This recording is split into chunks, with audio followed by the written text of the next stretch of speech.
Hey guys, welcome back to the channel. My name's Keon. This video is going to be a little bit more about building N54 platforms, what it takes and how much it's going to cost.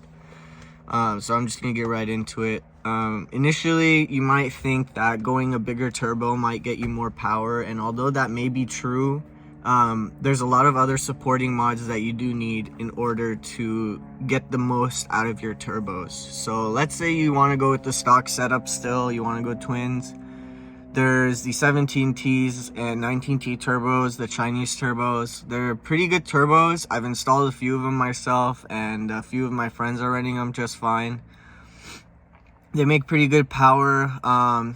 But one of my friends always just suggests that you go 17T over 19T if you don't plan to go port injection, because you're not going to get the full output from those turbos, and it'll just be a waste of money for you at that point, and you'll have a ton of lag with the twin turbos. So definitely, if you want to go the cheap route, go with 17T turbos. It'll run just fine, maybe for like a year or two, maybe even 3, depending on how you take care of it. There's other brands like Pure 600, just Pure's, the RB Game Changers, which in my opinion are one of the best, and also like Frankenstein turbos.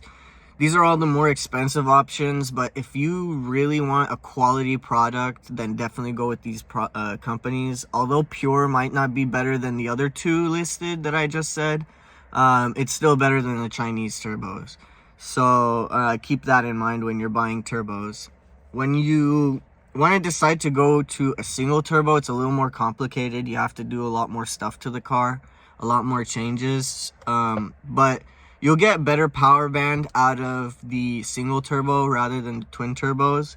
Twin turbos tend to have more power low end and lose it towards the higher end of the power range, while a single turbo will rev all the way to redline, creating power. So it's really just up to the person who's building the car what they want. If you like to go around corners and cut up and stuff like that, go twin turbo. If you want to go really fast in a straight line for racing, then go for a single turbo setup.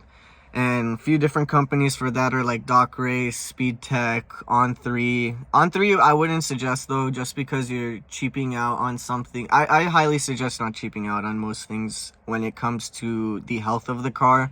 Because although you're saving money in one aspect, it's going to come bite you in the ass in another aspect. So, yeah, they're pretty expensive, single turbos compared to twin turbos. But in my opinion, it's a way better feel for the car. And it also does change the tone of the engine. And it makes it a lot more deep of a tone, and I'll try to post some sound clips soon so you guys can hear it. And I'll compare it to one of my friend's cars, Gubo, which has 17T turbos. So moving on from turbos, we have the exhaust aspect of everything. Originally, this car comes with 4 cats, the primary set and the secondary set. The primary set, if you want to go above stage 2, definitely, or to stage 2 and above, definitely you have to change it to at least a high flow or a fully catless system. You're going to end up blowing your cat. It's going to cause a lot more problems, and it's going to cost you more money, obviously, to like replace the part for whenever you want to smog the car again. So try to save money in an aspect of buying the catless downpipe before you fuck up your catted downpipe. So that's one thing to keep in mind for exhaust. The exhaust system stock is pretty good. You're not going to run into really any issues with it as long as you get rid of the cats. But upgraded exhaust systems do sound better. So that is up to the person who's buying it, what they prefer. But in terms of performance, you need to get rid of those cats, or at least make them breathe a little bit better. And speaking of breathing, we're going to go on to the intake side, or the charge side. So you're gonna have to upgrade your intercooler for sure. The intercooler, we have options for a 5-inch and a 7.5-inch, I believe. The 5-inch works all right. It's perfect. Like if you're not running that much power, probably up until like 500-600 horsepower, it'll do you good. But anything above that, you might want to step it up a little bit, and go with the 7.5. Or if you know you want to take your platform that far in the future, then just invest the money initially. you won't really feel like that much lag from it. I didn't really feel it. I've heard people talk about how you get lag with changing the intercooler and making it larger, but I haven't personally felt it. So I'll leave that up to you guys to decide. And then you also need to upgrade your outlets if you are going twin turbo.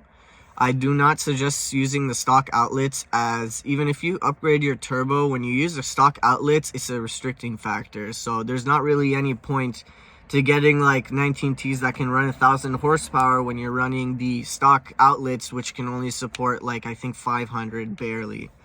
So you want to get the upgraded ones, and they are slightly a pain to install just because they have some sort of leaking issues sometimes. And definitely don't go with the eBay ones, because those most of the time have it. So yeah, definitely get the 2-inch inlet outlets. And moving on to inlets, you want to upgrade probably to silicone inlets. They're pretty good. I've seen some that are hybrid between silicone and metal. That's probably even better, because you're not going to end up burning the silicone. For the relocated cones, it's very difficult to install. I've had to install them multiple times. It's a pain in the ass, and the silicone sits very close to the exhaust housing of the turbo and ends up smoking and burning. Now you could install a heat shield and wrap it in heat wrap and stuff like that, but there is the metal option, which it just replaces it with an aluminum pipe in the middle, and I think that would be better. But you could also run the OEM located ones. Just be careful, because the stock inlet in the front is a little bit flat, so that it doesn't rub against the belt or the radiator fan. So when you get this fat tube that goes in there, it's going to rub against the belt, and a lot of the times people will just like put a zip tie and pull it away from the belt so that it doesn't cut through. So also keep that in mind. I'm not sure about different versions of the same location inlets, but I just know they're not that great. And if you want to upgrade them, the relocated ones, although they're harder to install, it'll be better for the car overall. So yeah. And then moving on to fueling, depending on the horsepower you want, I would say Walbro 450 will get you good to like 600 horsepower, and it can run ethanol. Once you kind of go past that to the dual bucketed system, you're gonna have a ton of pressure going through there, which could damage your fuel pressure regulator, which I will go on to in a second. Also there's also bucketed and bucketless systems. Bucketless systems are all right. They're not the best for daily drivers. Like if you have a race car, for sure go ahead and do it. But when you get below a quarter tank of gas and you take a corner, maybe a little bit, like you don't even have to take the corner too fast, honestly. Sometimes it just chokes on itself and it won't spray fuel, and you get codes on your dash saying like, oh, it's not reading the low pressure sensor right and stuff. And you'll kind of just go down the line of fixing everything, and then you're realizing, oh shit, it's the fuel pump that you already replaced. So another thing to keep in mind when you upgrade the fuel pump is change the fuse in the fuse box to, I think, a 25 or 20 amp fuse, depending on what it is, because you're gonna end up running that pump on a lot higher voltage than the original one. So the car is gonna throw a code also. It's like a shadow code for the fuel pump. Don't worry about it. It's just drawing more power than it's supposed to. But change the fuse before it blows and leaves you stranded on the side of the road. So moving on to the fuel pressure regulator, like I just said, if you go anything more than like 2 fuel pumps that output 60 psi each, definitely upgrade the fuel pressure regulator, especially at like 100,000 miles. They tend to crack. And I actually had a customer who came in, installed the I installed the dual Walbro for him, and I warned him about the fuel pressure regulator, and right as he took it out to go drive it, it cracked. And it started spraying fuel everywhere, and it wouldn't run, and we had to fix it. So you can upgrade it. There's upgrades for it from Precision Raceworks. I know that's one at least. It's pretty expensive, but worth it. One thing you got to know about the fuel pressure regulator is that it is a limiting factor for the fuel pump. If you get the upgraded one from Precision Raceworks, it allows you to flow more fuel and get more output from the same fuel pump. So if you have an upgraded fuel pump and you see that it's not really running that much pressure that you would like to, try to upgrade the fuel pressure regulator first before you go back to put in a double wall bro or anything like that, because you could just fix your problem just like that. As for the fuel lines are okay. It's not really that bad. They'll do you good for like 600, 700 horsepower. Same for like fuel pressure regulator, but that's kind of pushing it.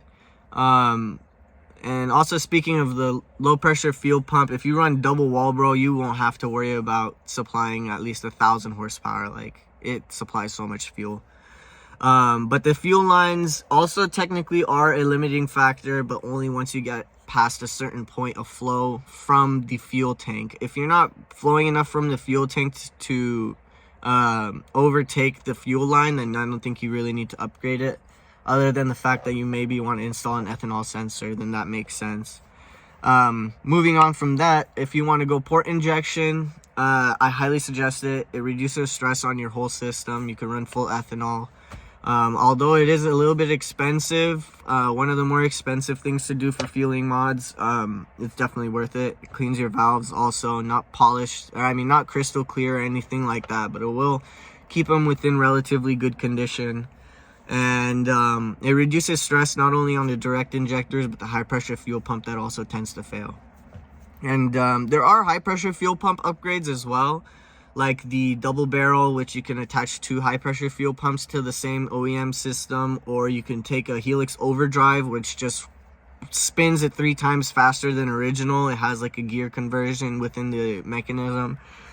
And I think the Helix Overdrive is terrible because we also have a terrible high pressure fuel pump, and for us to request 3 times the output from something that's already pretty bad is going to fail significantly faster. As for the double barrel, you're spending a ton of money for just 2 fuel pumps, brand new, and then also you have to pay for the bracket and stuff that goes with it. So that'll easily run you up until like $1,300. With that money, you could just buy port injection, and that works way better anyway. You don't have to worry about changing two high pressure fuel pumps instead of 1. And yeah, you gotta just also be careful when you're running these pumps to higher output with the same direct injectors. These direct injectors are very sensitive and very delicate. If you damage them in any way, they're just done. They're toast, and that'll cost you like $100-200 each for the injector. So you don't want to do that either. The port injection just reduces stress on the fuel system overall. It will run stock, or for the most part as stock as it can, from the direct injector and high pressure fuel pump, while your secondary, if you have a secondary, low pressure fuel pump feeds your port injection, so that both of them are balanced and not working against each other and fighting for fuel. Hey guys, I forgot to include something in the video, so I just wanted to really go over the port injection options. You have the aluminum intake manifold, which is a fantastic option, especially if you want to run high amounts of boost. It's not really necessary for like lower amounts of power, like 600 or 700 horsepower. But when you're pushing 30 or more PSI, you want to upgrade it to the aluminum one. As for the other option, you have the port injection plate, which is also a fantastic option. But don't get me wrong, you will crack that plastic manifold when you're going up in the power range and pushing more boost, so be careful of that. And for injectors, 750cc injectors is probably a pretty good middle ground, but if you want to be pushing upwards of like 800 plus, you want to go with like 900cc injectors, and those will flow just enough fuel for you to either blow your motor or go really fucking fast. So port injection is the best option when it comes to additional fueling other than the bucket side or the tank side of the fuel system. Next we move on to ignition. For spark plugs, we have B58 spark plugs we could put in. We have the upgraded NG case cold air, so 1-step, 2-step, and then we have also the stock Bosch ones. The stock Bosch ones will probably get you like 420 horsepower. They're very bad when it goes up in boost. They don't fire off very well. So then you might want to go to like a one step colder if you want to run the stock system. That one works pretty well up until like 600, and then two step colder, anything 600 plus. As for the B58 sparks, the same thing applies. The OEM ones are actually made from NGK. So they're pretty good, but you could still get the one step, two step colder for your B58 spark plug. So if you decide to do that, that's up to you, but I don't think it's necessary just because of the amount of output they have over the stock system. And the ignition coils options we got are like the Elder coils, the F80 coils, the I think the Precision Raceworks coils, and the B58 coil pack, the R8 coil pack. Now, I think the R8 coil pack is terrible just because of connectivity issues. I've heard a lot about it, and it's not a very good system to run.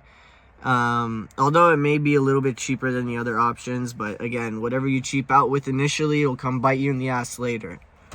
But the stock ones are all right. They'll get you up until like 500. The R8 ones will go up until like 600. But they're not very good for high horsepower, so maybe then you would go to the F80 ones. And those are also pretty good for like 600 horsepower, 700 horsepower. And then they start to have some lighting issues. And then we have the Precision Raceworks coils. Now, those are very bulky, and they take up a lot of space under the hood. And their output is not that great, to be honest, compared to like the B58 coil packs, which output more, I believe. So if you had the option, those are, I think, within the same price range without the B58 bracket. So I would go with the B58 coil pack just because it could support up to 700-800 horsepower with just the stock plugs from a B58 and the coil packs.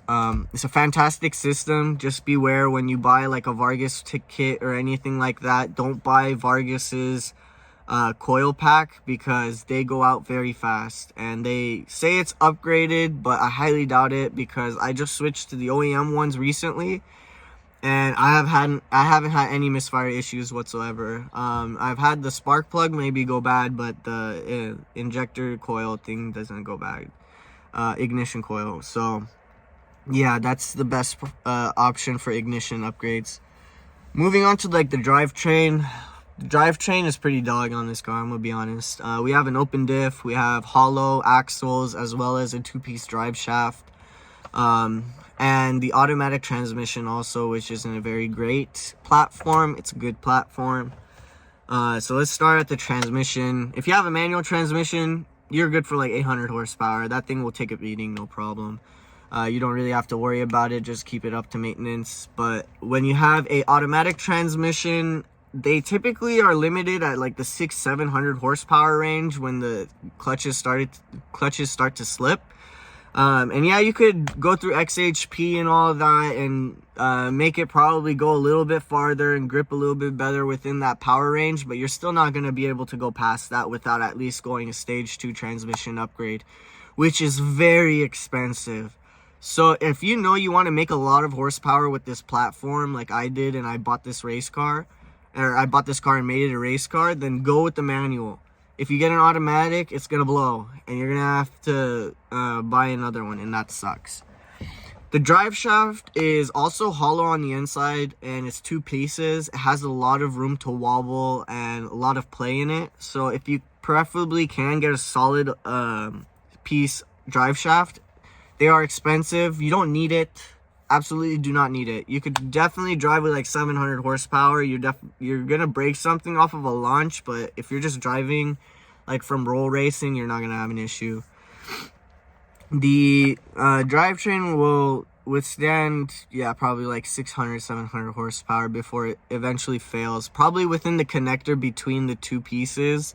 It's very rare that the actual drive shaft twists and shears itself off. So moving on to the differential, yeah, we have an open diff. That sucks. We can't do a burnout. We can't do donuts that cleanly or controllably. So there are options for upgrades for that, which are the what was it called? M Powerhouse, M I don't know what the hell it's called.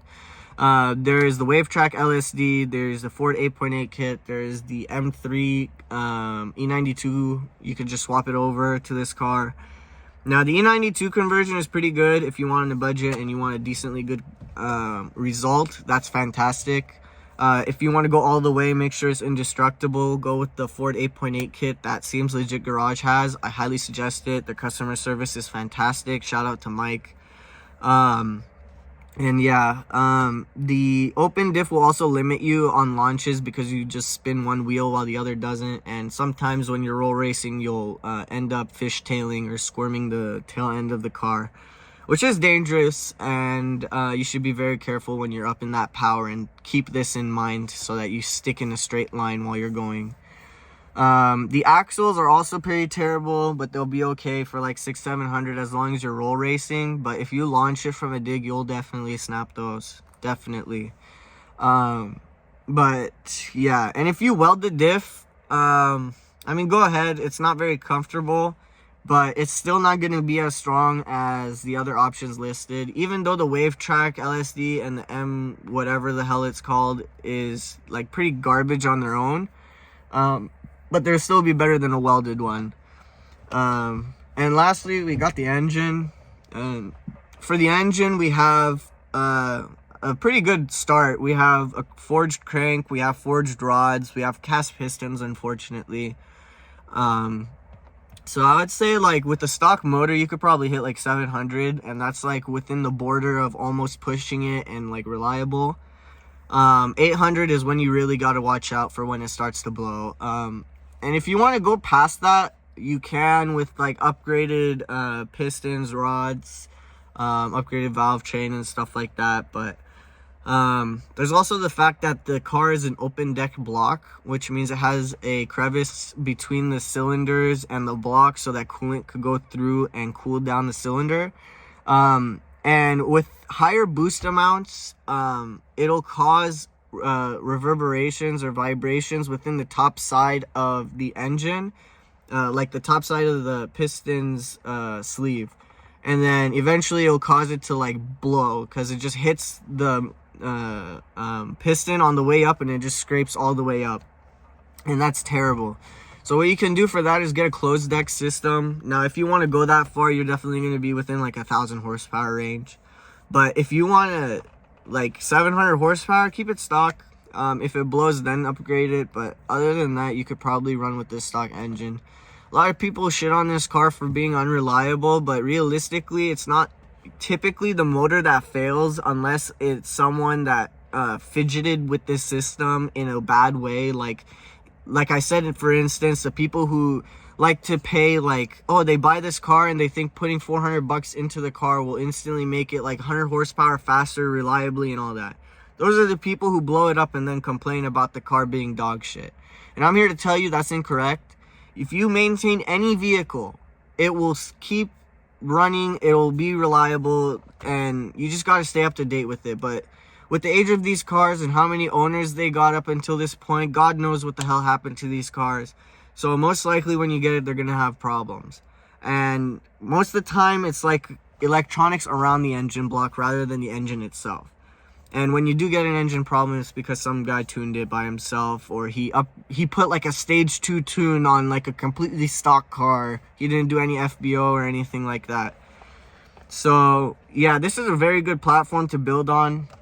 Don't think that you're gonna build this for cheap by any means. You buy the car probably for like $6,000-7,000 or something like that. You gotta assume you're gonna spend like $3,000 in maintenance just to get it running properly without oil leaks, without weird noises, get all the shit that needs to be replaced done.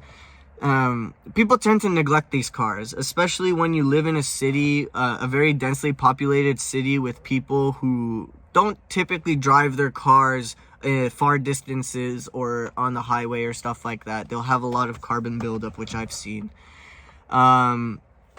So yeah, that's pretty much it. I don't really have much else to say other than you're gonna be spending, I mean, I've spent God knows how much money, but like maybe $30,000 on the car or something like that to get it to this point. Although you don't need to, I went the super safe route and absolutely built the fuck out of the car so that it could break in very like noticeable places. Like I replaced most parts to indestructible things so that I don't have to suspect them in the future, so that the stuff that I haven't upgraded yet, I'll know they fail when they do, like my motor, and then I'll upgrade that as well.